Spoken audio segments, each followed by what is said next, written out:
buenos días, señoras y señores diputados. Damos comienzo a la sesión número 3 de la Comisión de Salud y Política Social de 24 de octubre de 2011.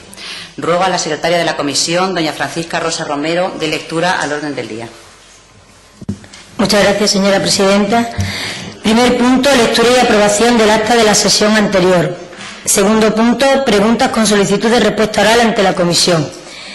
La primera, del apartado segundo, pregunta 21C, /8 sobre previsiones de la Consejería de Salud y Política Social en materia de atención a colectivos especialmente vulnerables, formulada por doña María Soledad Mateos Nogales. Segunda pregunta 22C del octava sobre el estado en el que se encuentra la oferta pública de empleo del Servicio Extremeño de Salud, formulada por doña Consolación Serrano García. Y tercera pregunta, 24C8, sobre las políticas que tenga previsto implementar la Consejería de Salud y Política Social para el cumplimiento de la Ley 1/2005 de 24 de junio de tiempos de respuesta a la atención sanitaria especializada del Sistema Sanitario Público de Extremadura, formulada por don Víctor Manuel Casco Ruiz. Muchas gracias, señora secretaria. En cuanto a la lectura y aprobación del acta de la sesión anterior, se les ha remitido a todas sus señorías desde el Departamento de Gestión Parlamentaria. No nos han hecho llegar ninguna propuesta de modificación. En consecuencia, se somete a su consideración. ¿Aprueban sus señorías el acta de la sesión anterior? Queda aprobada por asentimiento. El segundo punto del orden del día lo conforman 3 preguntas al Gobierno regional. Comparecen por la Junta de Extremadura don Francisco Javier Fernández Periane, secretario general de Servicios a la Ciudadanía, Atención Sanitaria, Social y Familias, y don Albino Navarro Izquierdo, director gerente del Servicio Extremeño de Salud, a quienes les damos la más cordial bienvenida. Comenzamos con la formulación de la primera pregunta. Tiene la palabra doña María Soledad Mateos Nogales, por tiempo de 3 minutos. Muchas gracias, señora presidenta. Buenos días, señoras y señores diputados, y buenos días a los altos cargos de la Consejería de Salud y Política Social que acompaña esta mañana a todos los miembros de la comisión y especialmente a los que tenemos inquietudes sobre determinadas cuestiones. La pregunta es muy sencilla, señor Periane. La pregunta concretamente es: ¿qué piensa hacer la Consejería de Salud y Política Social en materia de atención a colectivos especialmente vulnerables? Y le digo por qué esta pregunta. Es decir, ¿qué piensan hacer ustedes del SEPA? En la comparecencia de la titular de la cartera de la consejera de Sanidad, cuando en comisión compareció y explicó las líneas generales de su departamento, en el que ustedes se integran como altos cargos que desarrollarán líneas específicas, pues poco o nada se dijo sobre este particular.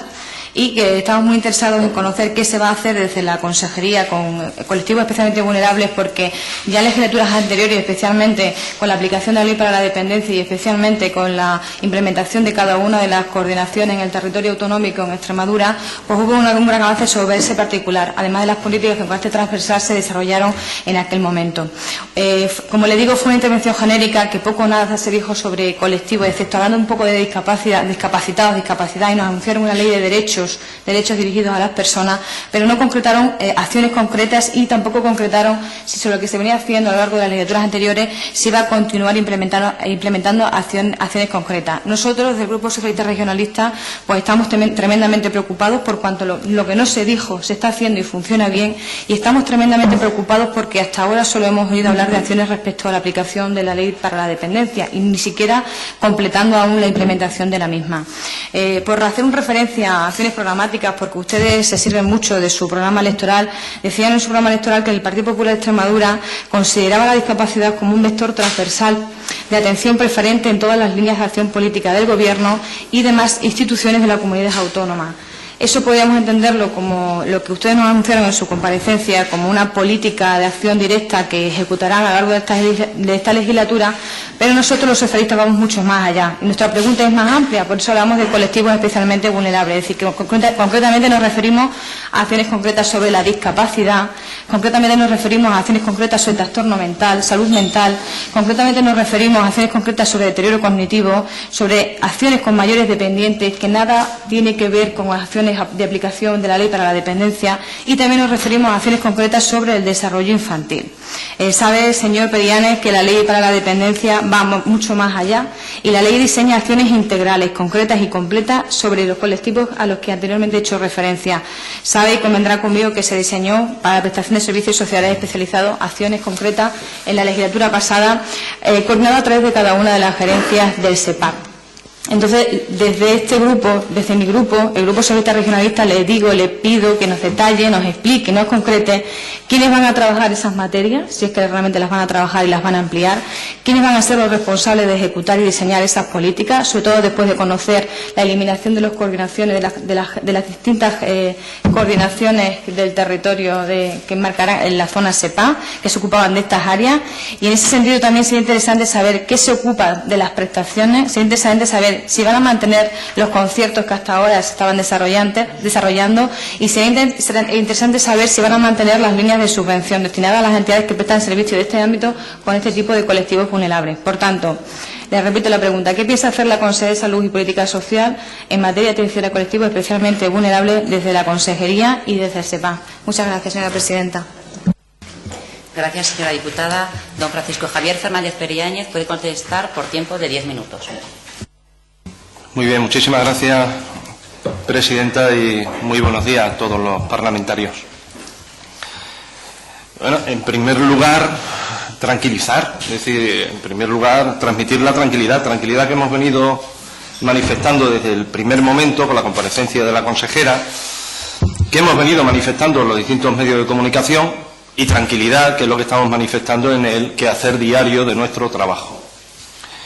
En primer lugar, decirle que la primera medida que vamos a hacer es acometer con otra filosofía distinta a la que se ha venido haciendo durante estos últimos años de gobierno socialista, pues acabar con esa práctica de estas últimas legislaturas. Por ejemplo, la reducción que han tenido ustedes en las legislaturas anteriores y año tras año en las partidas presupuestarias en lo referente en la financiación de los programas destinados a estos colectivos.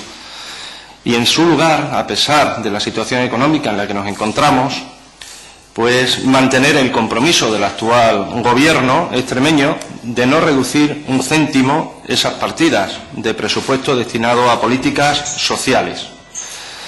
Es decir, lo que vamos a hacer va a ser mantener y aumentar esas partidas presupuestarias, en primer lugar.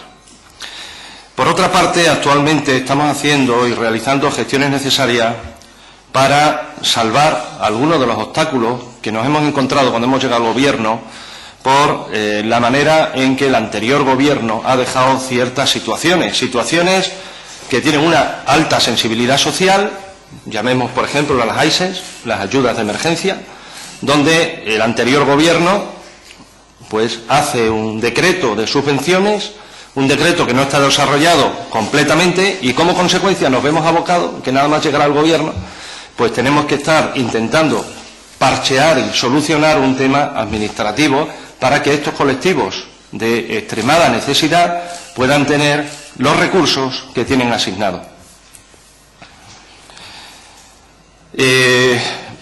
Por otro lado, el conjunto de previsiones y medidas que esta consejería va a llevar a cabo en favor de los colectivos de riesgo de exclusión social, es decir, minorías étnicas, inmigración, víctimas de violencia de género, personas con discapacidad, mayores, familias desfavorecidas, menores en riesgo, etcétera, se contemplan, como bien han dicho ustedes, y se detallan en el programa electoral que ha sido ampliamente apoyado por el pueblo extremeño. Ahí vienen las medidas que este gobierno, bueno, ha sido apoyado ampliamente.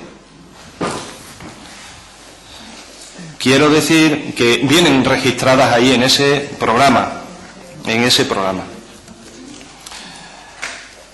De todas formas, tengo que decir que no tengan preocupación, transmitir que no tengan preocupación ninguna, que realmente este gobierno tiene muy claro que el bienestar social no solamente no va a disminuir como se pretende hacer en algunos foros, sino que todo lo contrario. Vamos a mantener las cosas que están bien hechas, pero por supuesto vamos a mejorar otras muchas más. Y en este campo tenemos muchas cosas que mejorar, muchas cosas. Y otra cosa, por supuesto estamos abiertos a todas las propuestas que los grupos parlamentarios se nos vaya haciendo. Sí. Muchas gracias. Para réplica tiene la palabra doña Soledad Mateos por tiempo de 5 minutos. Vale. Muchas gracias, señora presidenta. Pues yo, señor Periani, le agradezco mucho su respuesta, que al final no es respuesta. Es decir, poco nada que decir sobre la cantidad de reflexiones que yo le he hecho, porque si poco se habló de discapacidad en la comparecencia, hoy ni siquiera hablamos de discapacidad, solo nombramos la palabra discapacidad. Dice usted que tengamos tranquilidad. A ver, las elecciones generales ya han pasado, o sea, las elecciones autonómicas ya han pasado. Su programa electoral, del que yo he hecho referencia, se ha convertido en programa de gobierno. Y estamos pendientes de la presentación en esta Cámara, con retraso y mucho retraso, y esperemos que haya retraso, de los presupuestos generales para la comunidad autónoma. Es decir, ya tendrían que prever, contemplar, saber, presuponer, presupuestar las acciones concretas sobre este particular. Y si no están cuantificadas, al menos la filosofía de la política que ustedes van a desarrollar. Pero creo que el programa electoral que ustedes, que además son concretamente 3 páginas en las que hablan, en las 184, 185 y 186, que hablan de multitud de acciones específicas para con los ciudadanos, esa atención específica a las personas a las que ustedes con tanto bombo y platillo han vendido en campaña electoral, se ha quedado en humo, se ha quedado en papel mojado, porque es verdad que el papel lo aguanta todo. Y a ustedes en esta campaña el papel les ha aguantado. Veremos si les aguanta el desarrollo legislativo de las propuestas que tengan que hacer. De entrada, el papel está escrito. No hay filosofía de gobierno, porque usted aquí no me ha contestado absolutamente nada. Desde luego estamos tranquilos, entre otras cosas porque las cosas las hemos hecho bien, sabemos hacerlas bien. Es verdad que los ciudadanos no han respondido, sus motivos tendrán, pero también reconocerán cuando pasen los 4 años el recorrido de la inacción o de eso poco o nada que decir que tienen ustedes. O sea, tranquilidad toda. Y ya digo, incógnita en la filosofía y en los números. Dice usted, tranquilidad y medidas para acometer con otra filosofía distinta. Bueno, pues al menos haberme dicho qué medidas distintas son. Es decir, si todo lo que ustedes han recogido, ese aval, ese caudal ingente de acciones en las memorias que se le han presentado al Gobierno saliente, de acciones desarrollándose algunas, porque estamos en un presupuesto que nosotros aprobamos el ejercicio presupuestario pasado y estamos desarrollando acciones. Si quieres finalizar con las acciones que estaban previstas y que estaban funcionando bien, bueno, pues ¿cuáles son esas medidas? Díganla, porque no solo que no lo sabemos, no lo ha dicho aquí, que lo podía haber dicho, pero repito, ni siquiera tienen la voluntad de decirlo porque no tienen presupuesto y no tienen capacidad de poder concretarlo. Me habla usted de AISE, no tiene nada que ver con la pregunta que esta diputada le formula, es una cosa distinta. Me habla de igualdad, me habla de inserción social, eso es política social, y yo hablo de colectivos especialmente vulnerables. Las ayudas de inserción social de personas con posibilidad de exclusión social entran en una dinámica, en un área muy específica y muy concreta, que ahora usted si quiere quizás me hace una reflexión sobre eso, pero que hay que hacer política con una cuestión que ha salido durante varios días en ruedas de prensa, pero que deberían entrar ustedes en la letra pequeña a la hora de explicar qué ha pasado con las AISE y no decir que si no habéis contemplado una modificación de decreto para la aplicación de las mismas, porque quienes aplican las AISE, quienes solicitan las AISE y cómo se resuelven las AISE, ya le puedo decir yo que eso sé mucho, pero cuando yo era alcaldesa ya tramitábamos alguna desde los ayuntamientos y sabemos muy bien de la filosofía y la voluntad de la implementación de esas políticas sociales en los ayuntamientos y en el territorio. Así que no me venga lo de las AISE porque nada que ver con la pregunta que esta diputada le ha hecho ahí. Y no me dice nada más. Yo le voy a hacer otras preguntas para que, como me ha trasladado la voluntad de cooperar y colaborar en esta acción desde el grupo parlamentario, que ya desde aquí, desde mi grupo, ya le doy las gracias, pues le digo que estamos preocupados, sensibles sobre qué piensan hacer ustedes respecto a los servicios a las personas con discapacidad, concretamente si piensan afianzar el modelo MADES de atención basado en la consolidación de derechos. Ustedes nos hablan de una ley de derechos, pues cómo piensan afianzar ese modelo. ¿Piensan avanzar hacia la especialización de los servicios en sintonía con los colectivos a los que van destinados, procurando la financiación adecuada a la diversidad de necesidades, especialmente con la discapacidad? ¿Abogarán por un concepto de accesibilidad global? ¿Sí o no? ¿Cómo lo harán? Porque como va a haber una nueva filosofía, la que usted me habla aquí ahora, ¿cómo apostarán firmemente por la integración laboral con el mayor activo para la normalización con los discapacitados? ¿Cómo lo van a hacer? ¿Apostarán realmente por alguna acción a favor de la mujer con discapacidad? Ahí sí ya podemos hablar también de igualdad plena, igualdad integral con colectivos desfavorecidos. ¿Revisarán el MADES en lo relativo a los pisos tutelados para adecuarlos a la normalidad edificadora de Extremadura, para poder utilizar estos pisos del mercado ordinario con las oportunas adaptaciones de accesibilidad existentes para particulares?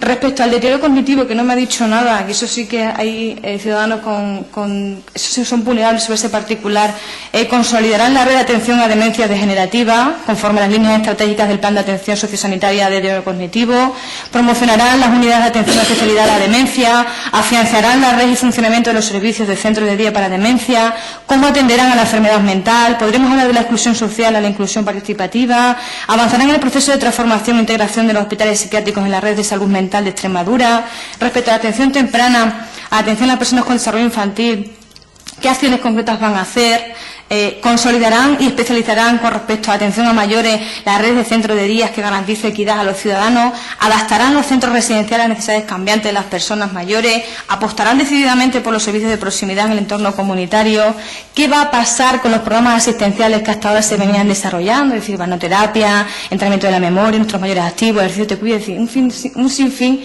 de programas, acciones, medidas que estaban funcionando bien, que estaban implementadas en el territorio y sobre todo que estaban funcionando para con los ciudadanos, para con las personas, esa atención a las personas, lo primero, de lo que ustedes han hecho gala en su discurso político y reivindicativo en los últimos meses.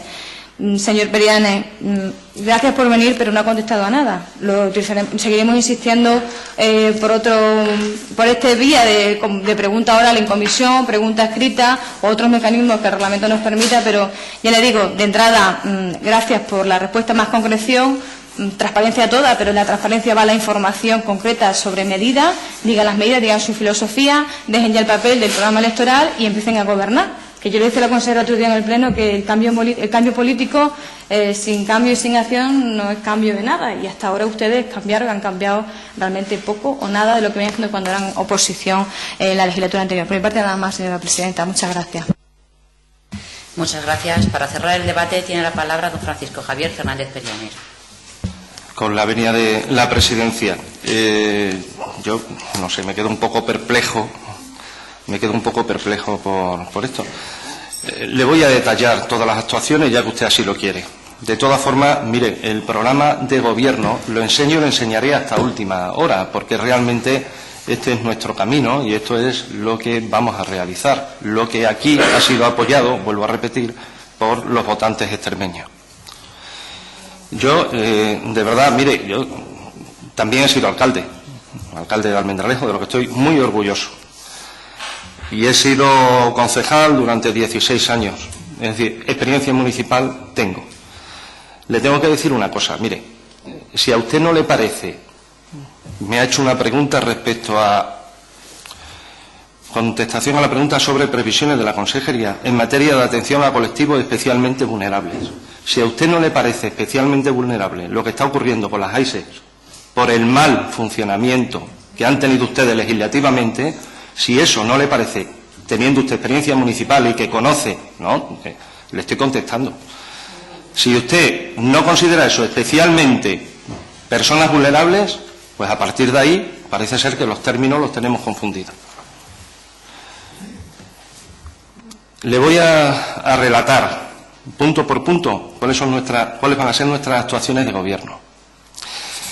Mire, desde nuestro gobierno lo que vamos a hacer va a ser una política centrada en las necesidades y las carencias de los ciudadanos extremeños. Para eso tenemos diseñado un plan específico para grupos en desventaja social o especial vulnerabilidad, como son inmigrantes, las personas con discapacidad, punto importantísimo para nosotros, no diga que nosotros la discapacidad precisamente es nuestro tema matriz, los menores, los inmigrantes, las personas con discapacidad, lógicamente, aquellas personas que están en alto riesgo de exclusión social, las mujeres que están en situación de desamparo y desfavorable por la violencia de género. En el primer capítulo de Inmigración, Cooperación Internacional en Minorías Étnicas, le tengo que decir que vamos a promover una inmigración ordenada y legal. Los inmigrantes deben tener los mismos derechos y deberes que cualquier ciudadano. Pondremos en marcha un plan integral de inmigración de la Comunidad Autónoma de Extremadura. Haremos programas intensivos de aprendizaje al castellano para estos inmigrantes. Colaboraremos con ayuntamientos para dar empleo a personas en situación desfavorable. Colaboraremos con otros países aportando nuestra experiencia democrática, educativa y social, y no solo con medidas económicas.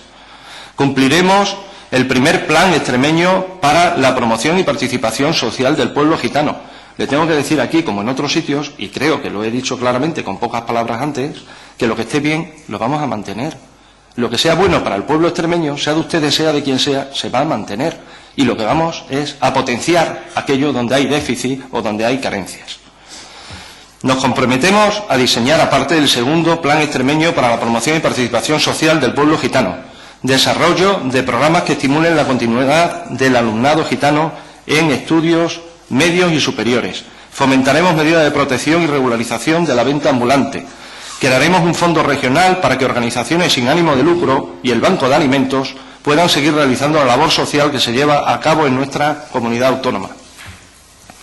En cuanto al tema de discapacidad, con el desarrollo de la Ley Estatal de Promoción de la Autonomía Personal y Atención a las personas en situación de dependencia, es decir, la Ley 39/2006, independientemente de su grado, se crearon programas dirigidos a enfermos mentales, como usted ha dicho. Programas dirigidos a personas mayores y programas de atención temprana dentro de las personas con discapacidad. Y nosotros, desde nuestro Gobierno, hemos creído conveniente en priorizar en la enorme importancia de estas acciones. Vamos a continuar mejorando estos servicios y optimizando los recursos. Aprobaremos una ley autonómica de derechos, no discriminación e inclusión en la comunidad de las personas con discapacidad. Elaboraremos un mapa de recursos de atención a las personas con discapacidad, al igual que un mapa de recursos de atención a la persona dependiente. Pondremos en marcha campañas de sensibilización y concienciación educativa de forma periódica y sistemática. Aprobaremos un plan integral autonómico de promoción de formación y empleo de las personas con discapacidad. Elevaremos al 10% la cuota de reserva de empleo para personas que tengan discapacidad. Exigiremos a todas las empresas que contraten con el Gobierno regional el cumplimiento de la cuota legal de reserva de empleo, que no sean meras palabras, para personas con discapacidad establecida legalmente. Daremos apoyos técnicos necesarios para la realización de su actividad laboral. Haremos la aprobación y puesta en marcha del Plan Autonómico de Promoción de la Accesibilidad Universal de las Personas con Discapacidad. Haremos una ley autonómica de accesibilidad universal. El establecimiento de un sello autonómico regional de calidad de los servicios para tener en cuenta esta accesibilidad. Accesibilidad no solamente en las cuestiones urbanísticas de la ciudad y de los pueblos, sino también exigiremos a hoteles y demás dependencias turísticas para las personas con discapacidad. Exigiremos la plena accesibilidad en las nuevas concesiones administrativas para servicios de transportes interurbanos. Revisaremos la reglamentación autonómica del servicio público de taxis, estableciendo una reserva obligatoria de taxis para todos. Centros de referencia dedicados a discapacitados de gran potencial, aquellos que tienen daño cerebral sobrevenido, enfermedades raras y otros más. Aprobaremos un plan autonómico de promoción e inclusión de las personas con discapacidad. Haremos un catálogo nuevo y revisaremos el catálogo de prestación ortoprotésica. Crearemos programas centrados en el ocio y en el respiro familiar tan importante para los familiares que tienen afecto personas en esta situación. Apoyaremos a los deportistas paralímpicos del territorio y realizaremos programas de fomento al deporte base y escolar. Si a usted esto le parece escaso de acción de gobierno para discapacidad, pues dígamelo.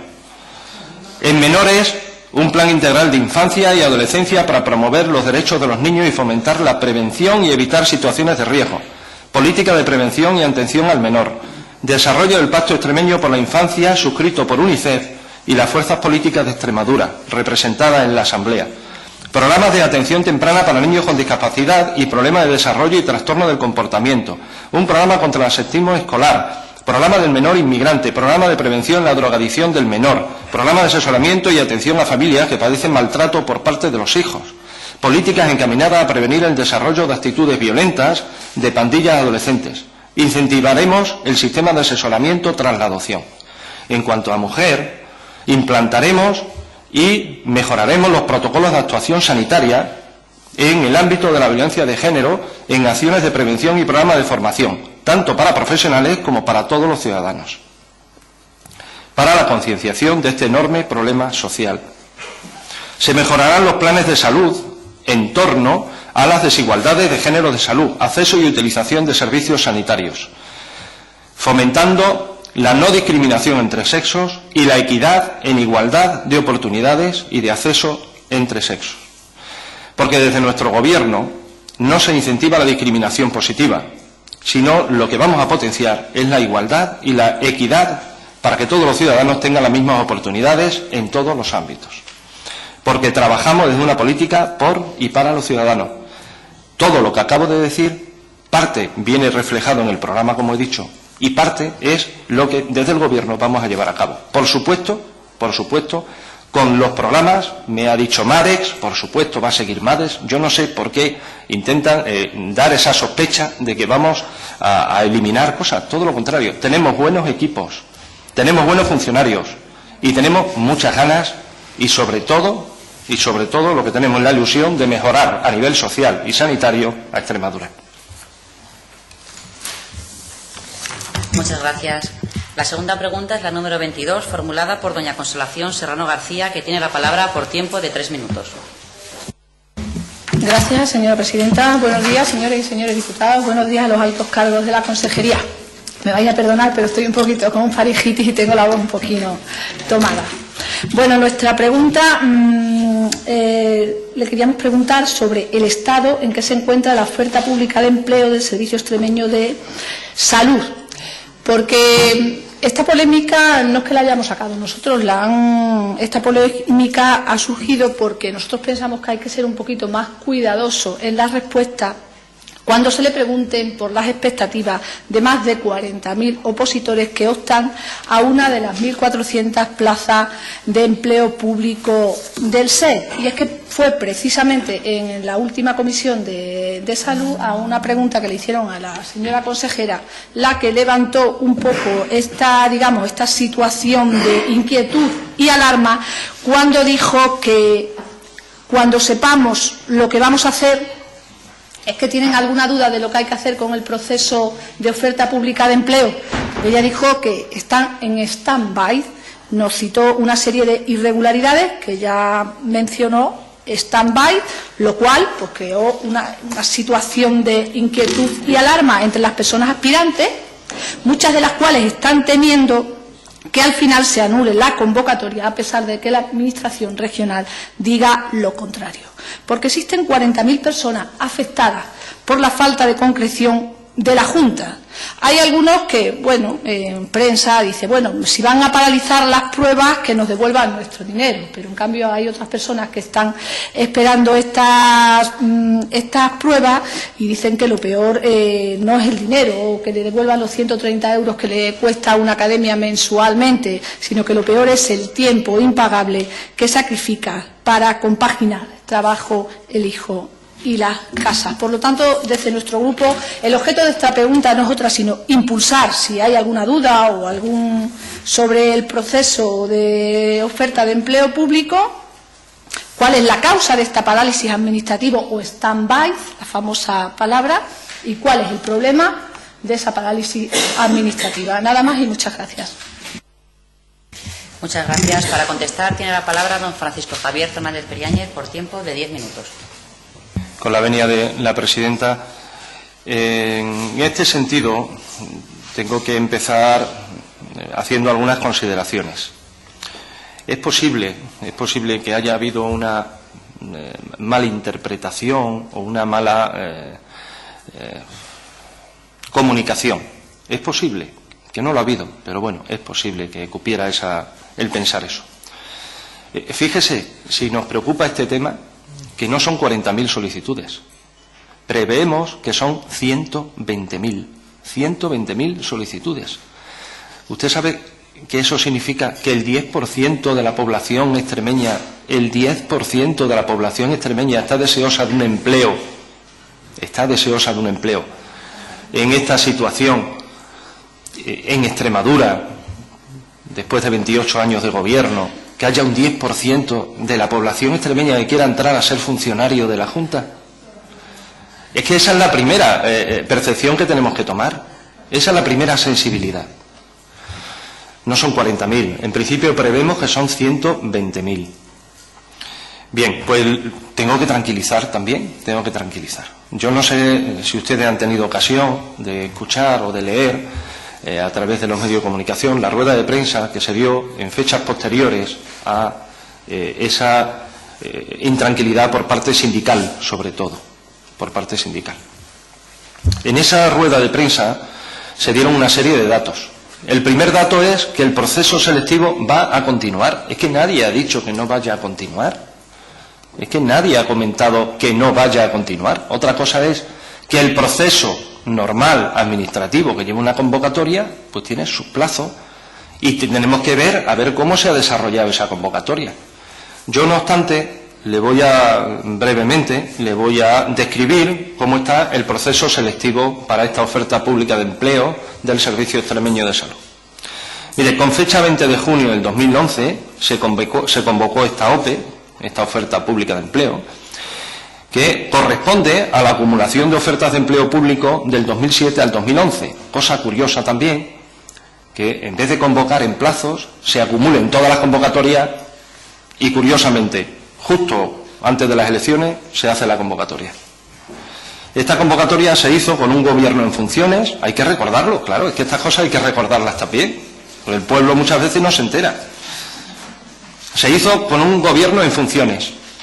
Después, como digo, de no seguir la periodicidad estipulada en la normativa de convocatoria cada 2 años. Además,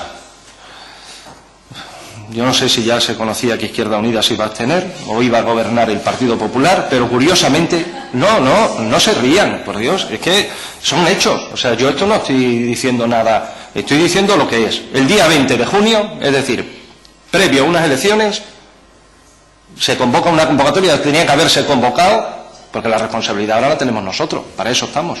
Tenía que haberse convocado en tiempo y forma adecuadamente, y ustedes no lo hicieron, no lo hicieron. Han sido convocadas todas las categorías en junio, salvo una, como ustedes saben, que es la convocatoria de atención primaria, que en total se ofertan en total aproximadamente 1.400 plazas. Les tengo que decir, como he dicho antes, que hasta el momento se han contabilizado aproximadamente 120.000 solicitudes. 120.000, el 10% de la población extremeña pendiente de un trabajo de la Administración. De hecho, nunca se habían presentado tantas instancias. Anteriormente, la última convocatoria que se hizo, se presentaron 40.000 personas, también una cifra importante, pero no 3 veces más. Estas 120.000 solicitudes, aproximadamente, como digo, representa casi un 11% de la población extremeña. Por este motivo, entendemos que esta situación afecta a muchos extremeños y nuestro deseo es dar respuesta lo antes posible. Tranquilidad absoluta, porque esto sí que es también prioritario, como aquellos colectivos desfavorecidos. Tengo que decir que por ahora se han procesado, de ese volumen, se han procesado 50.000 instancias y que la supervisión de todas las instancias, pues todavía no sabemos el tiempo exacto que nos va a llevar. Se ha metido a más personal, se está haciendo en el COF, en las instalaciones del COF, de aquí de Mérida, y hemos implementado el número de personas para contabilizar todas las instancias y que se clasifiquen. Como gobierno responsable que somos, se va a seguir el procedimiento legalmente establecido, o sea, eso es de cajón. Pero primero hay que atender las impugnaciones, los recursos presentados, asunto en el que se está trabajando. Tengo que decirles que en total han sido 72 las impugnaciones que se han presentado al proceso, que se desglosan en 48 que proceden de instituciones y el resto 24 son de particulares. En relación a estas impugnaciones se ha realizado un primer análisis jurídico de los recursos presentados y pensamos que no hay motivo ninguno para que pudieran prosperar esas impugnaciones, salvo algún caso puntual, con lo cual el proceso pues seguirá. Existen informes jurídicos por escrito previo a cada una de las convocatorias que avalan la legalidad de esta convocatoria. Ya para finalizar, insistir en que el proceso sigue adelante, que el siguiente paso será la publicación provisional de aquellos aspirantes admitidos para cada una de las convocatorias. Habitualmente los plazos hasta la publicación de la lista provisional suele ser, o ha sido, en la anterior convocatoria que se hizo, ya digo, después de muchos años demorándolo en el tiempo, en la anterior que se hizo pues se tardó 4 o 5 meses desde la convocatoria. Nosotros, si la convocatoria ha sido en junio, es decir, ustedes con el triple de volumen tendrían que estar preocupados por este tema de la OPE si llegara marzo y todavía no supiéramos nada. Pero yo les tengo que asegurar que con este ritmo que llevamos no van a tener ustedes preocupación ninguna en el desarrollo, porque todo va a acontecer como tiene que ser en los plazos establecidos. Y preveemos que aproximadamente en 6 meses de la convocatoria, las listas provisionales estarán ya. Desde que se publica la lista definitiva hasta la fecha del examen, no hay un plazo fijo, ni viene definido normativamente. El tiempo de resolución de las pruebas generalmente suele ser de 1 mes, 2 meses en general, como mucho, y el tiempo de publicación de aprobado, pues si se quiere, puede ser incluso de 1 semana. Es decir, los plazos van a arreglo con esto. Yo les pediría también, en un autoexamen de conciencia, que no intranquilicen a la población extremeña. Esto está siguiendo su curso. En ningún momento se ha dicho que no va a haber OPE ni se va a convocar. Yo he oído comentarios por ahí venidos de su grupo parlamentario respecto a este tema, ¿no? Bueno, esto sigue su proceso. El día que nosotros no estemos cumpliendo los plazos legales, entonces sí será momento de preocuparse. De momento, tengan presente que como secretario general exijo que esto se lleve a cabo, que demos expectativa a todas estas personas que están pendientes de un empleo, que quizás a lo mejor no son 120.000, porque las instancias muchas veces se duplican, pero sí es muy preocupante que el 10% de la población esté pendiente de un trabajo en la Administración, sinceramente. Muchas gracias. Para réplica tiene la palabra la señora diputada doña Consolación Serrano por tiempo de 5 minutos. Gracias, señora presidenta. Mire, le dije al principio de mi pregunta que el objeto de la misma es el impulsar el proceso y transmitir tranquilidad a los opositores. Que se hablen aquí exactamente si ha habido algún problema de descoordinación en los comentarios que se han hecho, era aclaratorio. Impulsar el proceso es lo que es nuestro objetivo. Y la intranquilidad la han suscitado ustedes con esa descoordinación absoluta que han tenido al tratar este tema. La gente que echa una instancia para presentarse a una OPE están trabajando. Yo he estado 9 años trabajando y solicitando presentarme una OPE. No quiere decir que la gente que solicite entrar en una oferta de empleo público esté parada, porque eso es incierto totalmente. El problema y las dudas, la alarma y la inquietud se suscitan porque ustedes han dado varias causas a ese stand-by, a esa parálisis administrativa. Así el señor Monago achaca la causa de la parálisis a un número muy elevado de expedientes, que hay que tener paciencia, es un proceso largo, pide paciencia, tranquilidad, y lo prioritario por parte del Gobierno es sacar el listado cuanto antes. Pero luego cae en esa misma línea, esa tendencia victimista que tienen ustedes, de echarle la culpa a los demás de los problemas que tienen ustedes, de los males que ustedes padecen, porque esa convocatoria es responsabilidad suya ahora. Usted no puede decir que son muchas estancias, que eso no es problema de ese es su problema, resolverlo es su problema, no es problema de los ciudadanos que han solicitado presentarse a esa OPE. Entonces, instalados en el lamento, pierden ustedes la capacidad total de autocrítica. Y qué casualidad, dice el señor Monago, que la convocatoria saliera cuando Izquierda Unida da el apoyo al PP para gobernar esta región, pero es que ustedes consideran que esa convocatoria o esa OPE es un marrón que los socialistas le han echado a ustedes. ¿Es un marrón? ¿Por qué? Porque es un marrón porque es empleo público. Por eso es un marrón, porque es empleo público. Esta convocatoria responde a un compromiso del Gobierno de Guillermo Fernández Vara. Es un compromiso de Gobierno que contó con el consenso total de la mesa sectorial. Se podían haber sacado las convocatorias en abril o en mayo, pero nos hubieran acusado de electoralistas. Y se acordó precisamente en la propia mesa electoral posponer la convocatoria para después de las elecciones, para evitar que se nos tachara de electoralista. Me parece muy pueril ese achaque que dicen ustedes, qué marrón nos han echado los socialistas con esta oferta pública de empleo, con la manía que tenemos nosotros a lo público. Por otra parte, como dice usted, responsables de la consejería, precisamente el secretario general, dicen que la causa del stand-by o de la parálisis administrativa es que mientras no se solucione el tema de las impugnaciones, el proceso no puede continuar. Señor secretario general, no se puede admitir, porque carece totalmente de base legal, que utilicen como causa esas impugnaciones para justificar esa parálisis administrativa. Como saben, no son impugnaciones judiciales, son simples reclamaciones que se contestan, se resuelven, y si hay que modificar en alguna parte de la convocatoria, se estudia y se hacen. Hay muchas de ellas, muchas reclamaciones que van dirigidas al baremo, simplemente porque la gente, cada uno, lógicamente, quieren que le valoren sus méritos. Y además los baremos están consensuados por los sindicatos.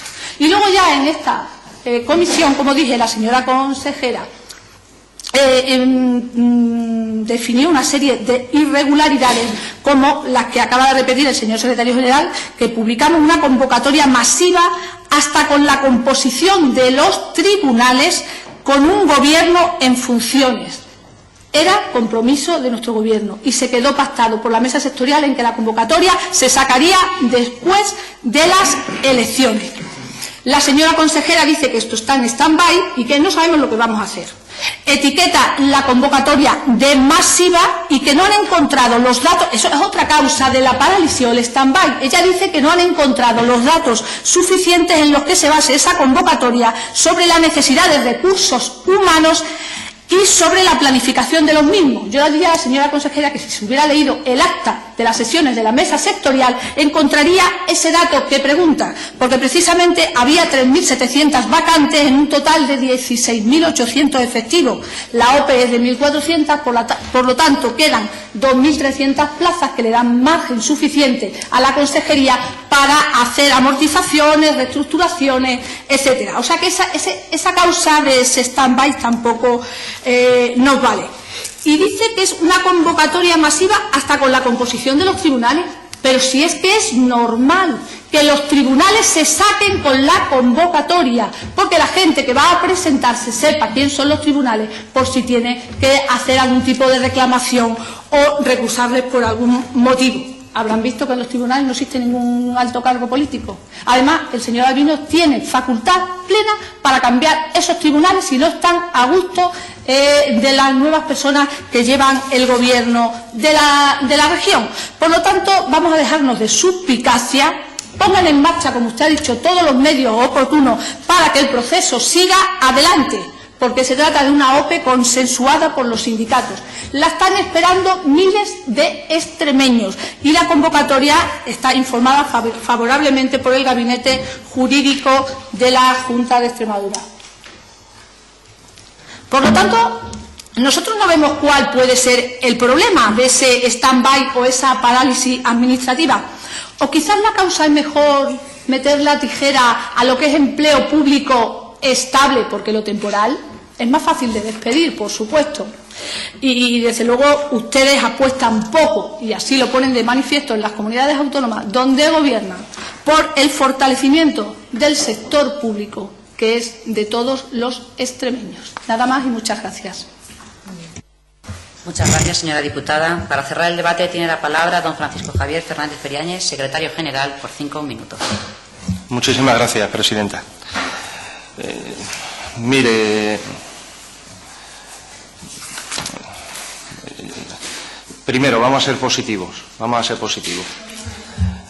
mire, le agradezco desde luego ese impulso que ustedes quieren dar al desarrollo de las pruebas. Se lo agradezco de corazón, de verdad. Yo venía hasta con el miedo de que no fuera así. Pero bueno, me voy tranquilo porque ustedes impulsan también este tema. Ya digo, después de muchos años sin convocar, pero ahora veo que tienen ese impulso por hacerlo. Muchas gracias. Muchas gracias, sí, pero en tantísimos años, 2 convocatorias, cuando había que hacerlo cada 2 años, ya me dirá usted a mí, el impulso y las ganas de convocar. Por favor, señora diputada, por favor, señoras diputadas. Claro, 2007 y anteriormente, ¿qué pasó? Señoras diputadas, por favor, ruego guarden silencio. Bueno, no. Yo vengo aquí a contestar. Perdónenme, no es mi misión aquí debatir, yo vengo a contestar las preguntas. Discúlpenme si en algún momento entro en el debate que usted me quiere llevar. Eso en primer lugar. Segundo, no hay parálisis administrativa. Yo no sé de dónde se han sacado que hay parálisis administrativa. Estamos explicando que lo que hay es una sobrecarga de trabajo. Estamos explicando eso. Aquí no hay parálisis administrativa. En ningún momento ha habido una parálisis administrativa. En ningún momento. Vuelvo a repetir. El inicio de todo esto ha sido una mala interpretación o quizás, vamos a ser humildes, una no comunicación adecuada. Creo que ha sido una comunicación adecuada y una mala interpretación, pero bueno, lo dejamos ahí. Como digo, no hay parálisis administrativa, lo que hay es una sobrecarga de trabajo. Y no nos diga usted que somos victimistas, por favor, victimistas. Somos víctimas a lo mejor de la gestión suya, eso sí, pero victimistas no. Claro, es que lo tenemos que decir, es que es así. No me digas que es fuerte. Mire, Le tengo que decir, es que me está diciendo que no tenemos capacidad de autocrítica, me está diciendo una serie de cuestiones que yo desde luego no las asumo. Y nadie ha sido, no intente decir, porque me van siempre a lo mismo, siempre van a lo mismo, al tema de bienestar social, y ahora que no defendemos el empleo público. Pero vamos, ¿qué cabeza cabe que el Partido Popular no defienda el empleo público? Hombre, claro que lo van a ver, y con hechos, lo van a ver con hechos, no con promesas, con hechos. ¿Quién ha dicho eso? Para nosotros esto no es ningún marrón, señora diputada, esto no es un marrón para nosotros. ¿Cómo va a ser un marrón? Esto es una responsabilidad. Y le digo una cosa, la suspicacia son ustedes los que la están teniendo. Nosotros no tenemos ninguna suspicacia. No vamos a meter la tijera en empleo público. Es que yo no sé si usted, a lo mejor, yo creo que lo sabe porque es profesional. Las plazas que salen son plazas que están cubiertas por interinos. Es decir, que no hay costo excesivo, no hay costo. Bueno, el de la carrera profesional, el que lleve, vale. Pero eso no es costo. Entonces, ¿por qué dice que vamos a cargarnos el empleo público? Pero por Dios, si lo que vamos a hacer es fidelizar a las personas que están trabajando y dar una seguridad en su futuro en el trabajo. Pues eso es lo que vamos a hacer. Es que yo no sé para qué dice usted esto de la suspicacia y que vamos a meter la tijera en el empleo público. Pero sí que precisamente lo que estamos haciendo es crear empleo público estable. ¿Claro? Y lo que vamos a fortalecer, y para eso estamos aquí, y personalmente para eso estoy yo aquí, para fortalecer el sector público. Es que esa es nuestra misión. Para eso nos han puesto los extremeños aquí. Para eso. Entonces, esté tranquila, el proceso selectivo se está desarrollando en los tiempos que proceden. Cuando, vuelvo a repetirle, si pasan 10 meses y ustedes no ven que haya salido ninguna lista, entonces preocúpense, pero ahora de momento no intenten echar leña a un fuego que no existe. Y que los problemas administrativos, vuelvo a repetir, son los que son, los habituales. De todas formas, termino con lo que empecé. Agradezco ese apoyo y ese impulso que dan ustedes como grupo parlamentario al desarrollo de las pruebas. Muchísimas gracias. Muchas gracias, señor secretario general. La tercera pregunta es la número 23, formulada por el señor diputado don Víctor Manuel Casco Ruiz, que tiene la palabra por tiempo de 3 minutos. Muchas gracias, señora presidenta. Gracias por asistir a esta comisión y darle la bienvenida a las dos personas a una de las personas que ha intervenido y el director que me va a responder, imagino, a mi pregunta. Hoy además es 24 de octubre, día declarado internacional por la UNESCO, Día Internacional de los Libros, de las bibliotecas, mejor dicho, y les diré que en el antiguo Egipto el nombre con el que se definía una biblioteca era el tesoro que cura los remedios del alma, o el tesoro de los remedios del alma, porque allí era donde se curaba una de las enfermedades más persistentes de la humanidad, que es la ignorancia. Y ya que hablamos de lista de espera, también les diré que si pusiéramos en un nombre todos los que están apuntados en ella, se ocuparían varios rollos de papiro que tendrían que almacenarse en la extinta Biblioteca de Alejandría. Según los últimos datos que yo poseo, de finales del 2010, hay 65.895 personas, imagino que ya habrá aumentado, en las listas de espera. Supuso en su momento un aumento del 13%, que se produjo además en todas las categorías. 14.000 personas pendientes de someterse a alguna operación quirúrgica, 36.000 esperando a ser recibidos por un especialista y 14.000 para realizar una prueba de diagnóstico. Y en sí, el dato de personas que estén apuntados a una lista de espera no es relevante si la demora en ser atendidos no es excesiva. Pero ese es uno de los problemas que sí nos encontramos en Extremadura, que hay mucha gente en listas de espera y además con una alta demora. Hubo un dato que salió en la última comparecencia de la consejera de de Salud y Política Social, dato que yo aquí también pongo de manifiesto, y es que tenemos más pacientes en lista de espera quirúrgica y que esperan más tiempo que cuando se produjeron las transferencias en el sistema de sanidad a Extremadura. Ello a pesar de que el aumento de la población no ha sido significativamente alta en esta región, 36.000 personas desde aquel momento, y que, sin embargo, se le destinan más recursos. En ese sentido, a este grupo y a este diputado en particular, sí le interesa saber qué políticas se van a implementar por parte de su consejería, de la Consejería de Salud y Política Social, para el cumplimiento de la Ley 1/2005 de 14 de junio, y si eso va a significar la reducción sensible del número de personas que están en las listas de espera y, sobre todo, del tiempo que demoran en esas listas. Muchas gracias. Muchas gracias, señor diputado. Para contestar tiene la palabra don Albino Navarro Izquierdo, director gerente del Servicio Extremeño de Salud, por tiempo de 10 minutos. Muchas gracias. Buenos días, señora presidenta, señoras y señores diputados.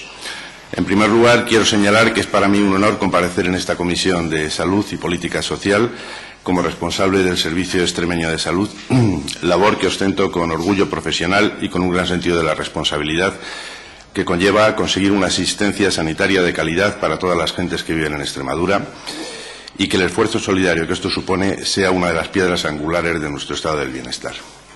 Antes de responder a su pregunta, a la pregunta planteada, si me permiten sus señorías, queremos hacer los dos sumarnos al deseo unánime de la sociedad española para la pronta liberación de Ainhoa Fernández del Rincón, además de las otras dos personas secuestradas. Ainhoa es una abogada madrileña con un corazón extremeño, vinculada como cooperante a la ONG extremeña Asociación de Amigos del Pueblo Saharaui, que ha sido secuestrada en los campamentos de Tinduf mientras trabajaba precisamente en un proyecto de construcción de un hospital en la zona.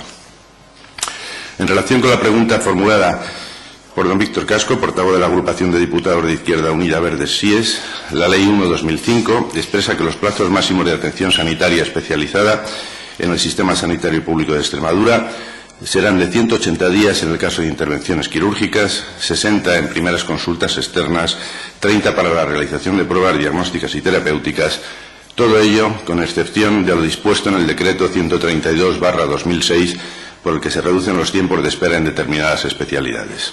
90 días para determinadas intervenciones de cirugía cardíaca y vascular, 60 para desprendimiento de retina y vitrectomía, 30 para intervenciones quirúrgicas de tumores malignos, 30 para primeras consultas ante sospecha de enfermedad oncológica y 15 en pruebas funcionales ante sospecha de enfermedad oncológica. Es decir, nos movemos en un marco normativo que, además de fijar unos objetivos generales sobre la actividad sanitaria, ya contempla diferencias cualitativas que puede haber en dicha asistencia. Repitiendo lo que dice el decreto que desarrolla la ley, se priorizan situaciones más graves o urgentes de aquellas otras que pueden esperar. Por ejemplo, se prioriza un desprendimiento de retina sobre una intervención programada de cataratas. Si me permiten sus señorías anticipar algo, ya les señalo que coincido plenamente con este espíritu legislativo y que en el futuro deberemos hacer entre todos esfuerzos para ajustarnos a los tiempos de respuesta marcados legalmente, pero incorporando este criterio de priorización clínica ya recogido en el Decreto 132/2006. A este respecto, al respecto que usted me preguntaba sobre la situación de las listas de espera, durante el año 2010 el defensor de los usuarios del Sistema Sanitario Público de Extremadura notificó requerimiento de atención sanitaria en 773 primeras consultas, 318 pruebas diagnósticas y 55 sobre intervenciones quirúrgicas, lo que supone un total de 1.146 solicitudes. En el estudio de los datos acumulados hasta septiembre de 2011 y su proyección de cierre, indica un resultado previsible de 1.029 solicitudes sobre primeras consultas, 496 de pruebas diagnósticas y 44 procedimientos quirúrgicos. Si valoramos estas reclamaciones o estos resultados con respecto a la actividad anual de atención especializada, suponen que se producen requerimientos a través del defensor de los usuarios en aproximadamente un 0,18% de primeras consultas, el 0,08% de las pruebas diagnósticas y un 0,06% de las intervenciones quirúrgicas. Para determinar las políticas a implementar, que usted me pregunta, por la Consejería, es obligado a analizar la situación real de las listas de espera en sus diferentes apartados: primeras consultas, pruebas diagnósticas y procedimientos quirúrgicos. En el proceso de este análisis de situación, importa reseñar las dificultades que ha supuesto disponer de una información fiable la carencia desde mayo de 2011 del equipo de mantenimiento del proyecto Jara de los sistemas de información del SES, conocido popularmente como nivel 3 del Jara, fundamentalmente en pruebas diagnósticas, por lo que hay inconvenientes relacionados con la depuración de órdenes clínicas, pruebas realizadas, no capturadas que continúan en el sistema y otros aspectos técnicos. Les anticipo a todos ustedes que hace pocos días se ha producido la adjudicación provisional del concurso para el mantenimiento del proyecto Jara a nivel 3, con lo que esperamos que en los próximos meses se siga desarrollando esta herramienta de información imprescindible para la gestión de las listas de espera en todos los niveles. Paso, no obstante, a comentarle algunos datos. En consultas externas, a 30 de septiembre de 2011, el número de pacientes con cita para una primera consulta era de 58.038 para toda Extremadura, de los cuales 28.534 figuraban con una espera superior a 60 días.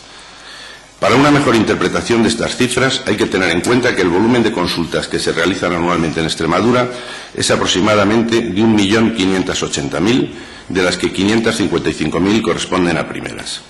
Según los datos disponibles, también les quiero anticipar que los índices actuales de consultas sucesivas primeras oscilan entre 1,42 y 1,70 en las diferentes áreas y que el índice global de Extremadura es de 1,58 de sucesivas por cada primera, cifras estas que sí están ajustadas a parámetros de buen funcionamiento. El análisis de lo expuesto pone de manifiesto que las demoras observadas en primeras consultas representan un pequeño porcentaje de la actividad de consultas externas, subsanables en la mayoría de las especialidades. Para las que tienen mayor dificultad, oftalmología, gine, trauma, dermatología, alergología, digestivo, neurología, neumo, cardio y cirugía plástica, dificultad para cumplir los plazos establecidos, se ha requerido a la gerencia diaria que estudie en cada caso concreto se adopten las medidas de mejora, actuando, entre otras, sobre estructura y distribución de agendas, depuración de buzón de órdenes clínicas, optimización de las agendas ligadas a módulos de actividad de mayores de 58 años en horario de tarde y, en casos concretos, mediante la autoconcertación puntual, siempre que no implique un incremento del gasto. Respecto a pruebas diagnósticas, el análisis que se está llevando a cabo para determinar el desenvolvimiento de las pruebas diagnósticas y terapéuticas tiene una especial dificultad para la obtención de datos que reflejan la realidad de la situación. Lo primero, hay que reseñar la complejidad para detectar las posibles fuentes de la búsqueda. Parte de la información hay que consultarla en el sistema Jara, y ya les decía que el módulo 3 está recién adjudicado. Otros datos hay que obtenerlos desde la aplicación de Centricity, de los sistemas de información radiológica, y las pruebas endoscópicas, así como las de neurofisiología y anatomía patológica, hay que obtenerlas directamente desde cada área.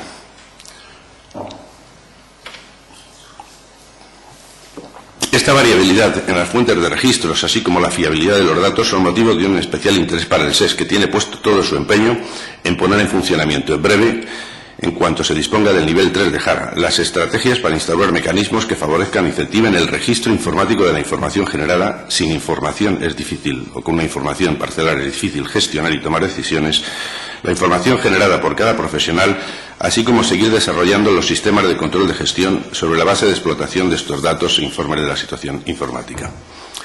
Uno de los problemas principales para sopesar el grado real de la lista de espera en pruebas diagnósticas es la incapacidad que tenemos en este momento para determinar si se tratan de pruebas de estudio para establecer el diagnóstico o son pruebas de seguimiento o revisión de un proceso, en cuyo caso pueden tener cita a fecha fija después de un tiempo predeterminado. Esta dificultad no puede ser achacada única y exclusivamente al sistema informático, que dispone de los mecanismos adecuados. Se trata de un desarrollo incompleto de los asientos informáticos de algunos profesionales, tanto de primaria como de especializada, a la hora de cumplimentar las órdenes clínicas. En consecuencia, consideramos una labor primordial establecer ciclos de formación complementaria para los profesionales a todos los niveles para tener esta información lo más depurada posible.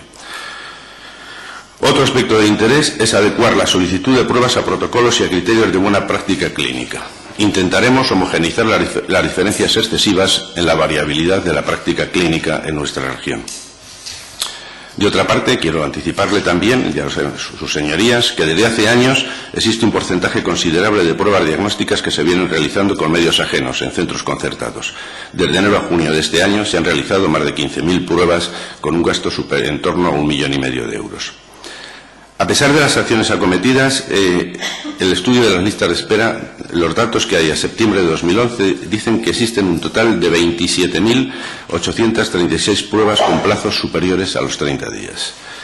Teniendo en consideración que en esta fecha existían en agendas de Jara 32.521 huecos libres, se ha comunicado a las áreas que a través de los servicios de admisión se procede a revisar las agendas de pruebas funcionales y adoptar las medidas correctoras que resulten oportunas. Aún así, resulta previsible que la actividad ordinaria de los hospitales pueda ser insuficiente para resolver la demora encontrada, en lo que también se está valorando acciones de choque mediante concertación o medios ajenos, aunque ambos presupuestos fueron agotados durante el primer semestre del año, lo que reduce notablemente nuestro margen de maniobra. En intervenciones quirúrgicas le voy a mostrar unos gráficos y se puede entender fácilmente, mejor que con cifras, que la actividad quirúrgica de los servicios se ha mantenido estable en los 2 últimos años. En rojo tienen ustedes la actividad quirúrgica del año 2010 y en azul la actividad quirúrgica de nuestros servicios en el año 2011. Si tenemos en cuenta que se ha mantenido una actividad quirúrgica estable, uno podría esperar que la lista de espera quirúrgica estuviese en una situación de estabilidad. Nada más lejos de la realidad. La lista de espera del año pasado, mes a mes anualizada desde enero a septiembre, la tienen ustedes abajo en rojo, y la de este año la tenemos en azul. Es decir, se ha producido un notable incremento de la lista de espera a pesar de mantener una actividad prácticamente idéntica las dos anualidades. Estos datos son de gran preocupación porque lo que están demostrando y lo que nos están señalando es que aumenta la lista de espera quirúrgica pese a un mantenimiento estándar de la actividad, y empezamos a hacer un análisis pormenorizado de los flujos de entrada y de salida en lista de espera, y lo que nos va a obligar es a aumentar la actividad quirúrgica por cualquiera de los medios, propios, autoconcertación o concertados. Muchas gracias. Muchas gracias, señor Navarro. A continuación, para turno de réplica, tiene la palabra el señor diputado don Víctor Cascos por 5 minutos. Muchas gracias y le agradezco la concreción y la claridad en los datos. Deben tener en cuenta ustedes que con un grupo que tiene solo 3 diputados, carecemos de gente que se pueda dedicar profesionalmente a determinadas áreas, y que para un licenciado en Historia, especializado en Historia medieval, hay ciertas dificultades a la hora de conocer o interpretar correctamente determinados datos. Aún así, le agradezco la claridad en algunas de las exposiciones y recordarle algunos de los compromisos que adquirió la consejera en la última comparecencia, en su primera comparecencia de hecho, y algunas aportaciones que yo quiero dar a la reestructuración, entiendo, del sistema que ustedes están practicando. Lo primero, y sobre lo último, acerca de las intervenciones quirúrgicas, efectivamente es un dato realmente preocupante, y sí nos gustaría a nosotros conocer, no seguramente en esta comparecencia, pero sí en siguientes, cuáles son los planes concretos para el aumento de las intervenciones quirúrgicas que se van a llevar a cabo por parte de la Consejería de Salud y Política Social. Nosotros, no hace falta decirlo, no somos partidarios de externalizar la sanidad pública extremeña.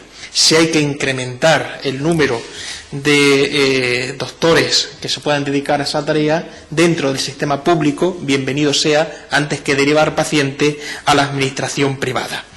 Dicho esto, no sé si por el momento hay pretensión de ampliar el decreto 132/2006 de 11 de julio, que fue un compromiso de la consejera para reducir el tiempo de espera en determinadas especialidades. Yo creo que sería importante ampliar ese decreto y abordar la reducción en determinadas especialidades, y al mismo tiempo no sé si ya se ha puesto en marcha el plan integral de reducción de listas de espera, por el cual se iban a crear, dijo la consejera, grupos de trabajo en el SES con gente especializada, es decir, con gente que procede del ámbito profesional, no político, para ver cómo se aborda la reducción en las listas de espera, cómo se establecen los tiempos de espera en función de de la materia de la que se trate, e incluso se avanzaba en la intención de establecer tiempos de espera menores a los que fija la legislación extremeña y la nacional.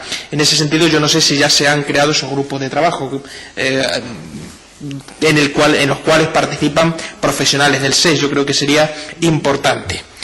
También creo que debería avanzarse en la publicación trimestral del estado de las listas de espera, a lo cual también se había comprometido la consejera. Imagino que si atendemos al momento en el cual tomó posesión, dicha lista trimestral ya debería estar publicada con los datos que usted ha ofrecido, junto con otros que se puedan ir recabando. Yo creo que sería bueno para la claridad de nuestro sistema que podamos acceder libremente a dichas listas y ver cómo va dicha situación.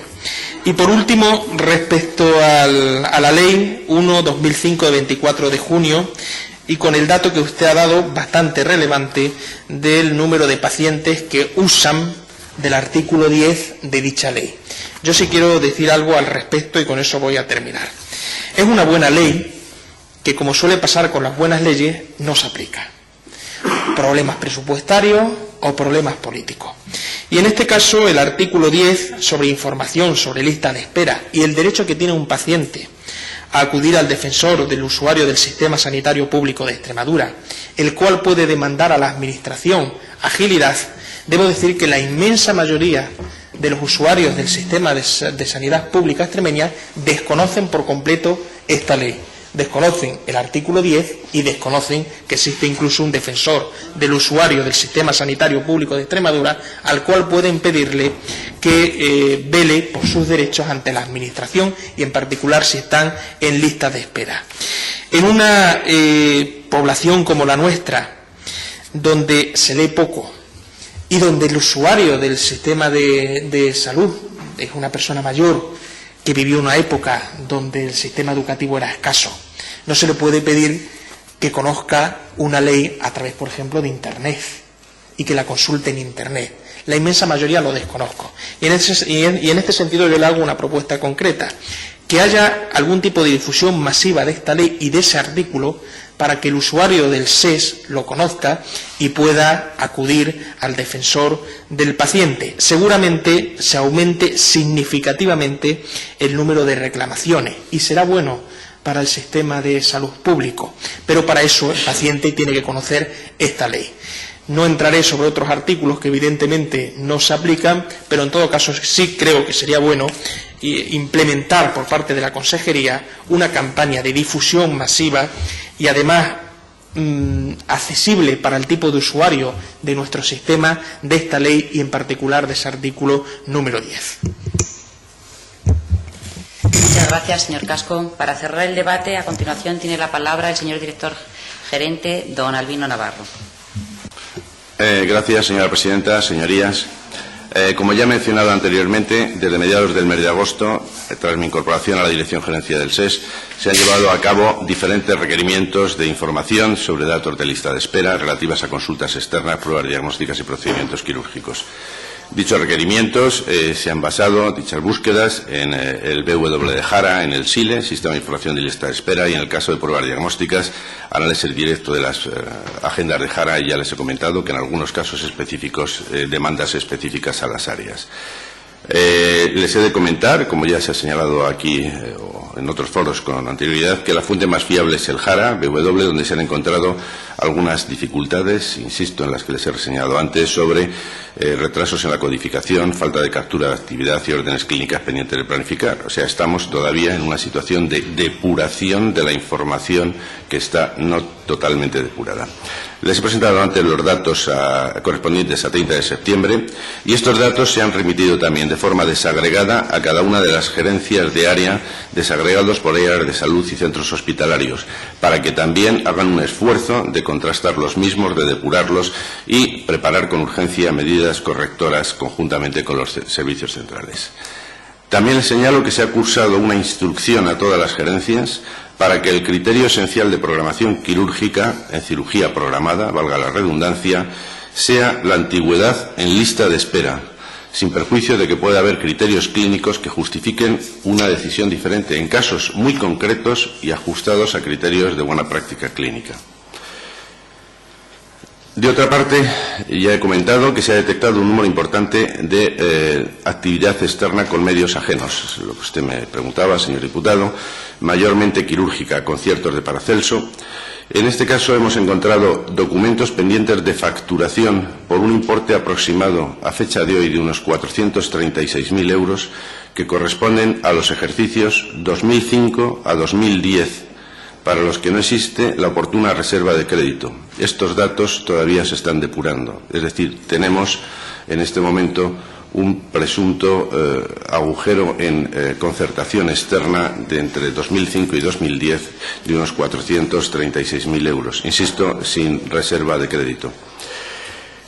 También he de señalarle, en relación a lo que usted me comentaba de la posibilidad de autoconcertación, que desde el punto de vista económico, en este momento los hospitales han consumido en el primer semestre del año la totalidad de la productividad variable del ejercicio destinada a autoconcertación y en algún caso incluso la han superado.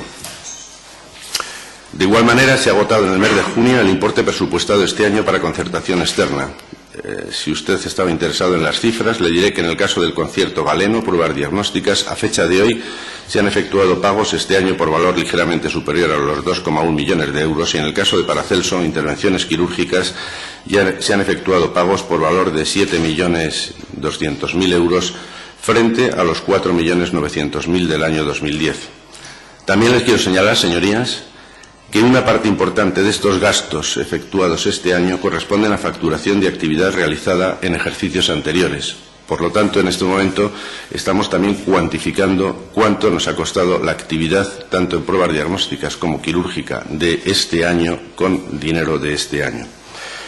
Es evidente, señorías, que la situación descrita limita sobremanera cualquier programa de choque, en este momento, a estas alturas del ejercicio, que equilibre el estado actual y que permita presentar estrategias que logren una asistencia sanitaria con medios propios de forma eficiente.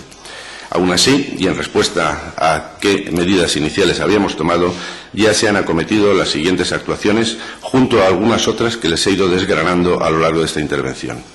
Se están revisando y depurando los buzones de órdenes clínicas en Jara por todas las gerencias, en consultas externas y pruebas diagnósticas. Se está haciendo un análisis de los rendimientos de quirófanos, consultas y equipos diagnósticos de cada una de las áreas, con adopción de medidas de mejora. Se están estableciendo estrategias para instaurar mecanismos que favorezcan e incentiven el registro informático de los datos generados por cada profesional, así como continuar desarrollando los sistemas de control de gestión en base a la explotación de estos documentos que genere Jara con la situación actual de Jara y con sus mejoras. Se están adecuando las indicaciones y protocolos a los criterios de buena práctica clínica y se detectará y corregirá e intentará mejorar la posible hiperprescripción en pruebas y consultas. Se está evaluando, insisto, evaluando en este momento la posible actividad de tarde a coste cero en algunas especialidades y se está haciendo un análisis económico del coste evaluado por procesos que supondría la autoconcertación y o concertación externa para ajustarse a los tiempos de respuesta legalmente establecido. En respuesta a lo que usted me planteaba en su segunda intervención, se han comenzado las primeras reuniones técnicas para la elaboración del plan integral de listas de espera. Lógicamente, un plan integral para una legislatura no se elabora en breves semanas. Ya se han comenzado las primeras reuniones técnicas con algunos expertos y vamos a seguirnos reuniendo aceleradamente desde la Dirección General de Asistencia Sanitaria. Lo que usted me preguntaba de las publicaciones trimestrales es un compromiso en el que nosotros este año intentaremos cerrar la información anualizada, una vez depurada y con unos criterios estándares para a lo largo del año 2012 tener una publicación trimestral de las listas de espera. Y en cualquier caso agradezco su colaboración, su ayuda, su apoyo y su comprensión al trabajo de esta Dirección Gerencia, porque el tema de las listas de espera, como han visto ustedes, es un tema que ocupa, que preocupa y que el crecimiento de la lista de espera a igualdad de actividad es un tema preocupante en nuestra región. Muchas gracias. Muchas gracias, señor director gerente. Agotado el orden del día, se levanta la sesión.